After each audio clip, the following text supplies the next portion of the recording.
আলহামদুলিল্লাহ রব্বুল আলামিনের মেহেরবানিতে আমাদের এই মসজিদের কাজটি আজকে ছাদ ঢালাইয়ের কাজ চলতেছে। আমরা দেখতে পাচ্ছি অনেক মানুষজন মিলে আজকে মসজিদের কাজটি সম্পন্ন করতে চলেছে। অনেক মানুষই এখানে কাজ করতেছে।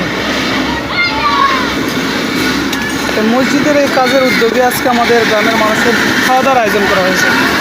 যাই হোক আলহামদুলিল্লাহ, ছোট্ট গ্রামের ছোট্ট মসজিদটি আমরা কখনো কল্পনা করিনি যে এরকম একটা মসজিদ হবে। গ্রামের মানুষ নিয়ে একজন গ্রামের মানুষ সেই মসজিদের মুসল্লি। তো আলহামদুলিল্লাহ আল্লাহ পাকের কাছে লাগু করে শুকরিয়া যে তিনি না চাইলে সম্পন্ন হইতো না। এই মসজিদের কাজটি ঢালাইটি আরও বেশ কিছুদিন আগে হওয়ার কথা ছিল। আকাশের বৃষ্টির কারণে ছাদ ঢালাইটি অনেকটা পিছিয়ে গেছে, মোটামুটি 5-6 দিন পিছিয়ে গেছে।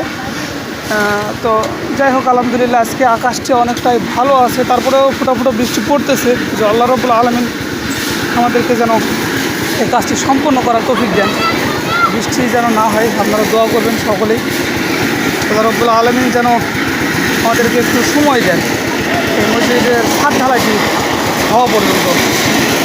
যাই হোক আপনারা সকলে সাপোর্ট করবেন। আমাদের এই মসজিদের কাজটি আরও অনেক বাকি আছে। আজকে মাত্র ছাদ ঢালাই সম্পূর্ণ হচ্ছে, আর অনেক টাকার প্রয়োজন।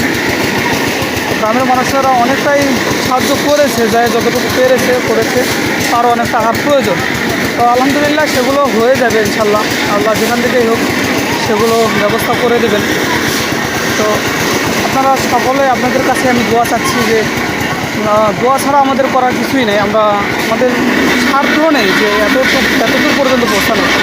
তো আল্লাহ রাব্বুল আলামিনের কাছে আমি দোয়া করি এবং আপনাদের কাছ থেকে চাচ্ছি যে আপনারা দোয়া করবেন আমাদের এই মসজিদের কাজটি যেন পুরোপুরি সম্পন্ন হয়, টাকার যেন বন্ধ না হয়ে যায়, সেই দোয়াটুকু আপনাদের কাছে চাচ্ছি। আল্লাহ রাব্বুল আলামিনের কাছে দোয়া করলে হয়তো বা সেগুলো সম্পূর্ণ হয়ে যাবে। তো আমাদের এই মসজিদের খুব সিনিয়র একজন ব্যক্তি, যে আমি ছোটোবেলা থেকে দেখতেছি যে উনি আমাদের মসজিদে মুয়াজ্জিনগিরি করেন এবং ওনার ছেলেই আমাদের এই মসজিদের ইমাম। আমার চাচা হয় আর উনি আমার দাদু।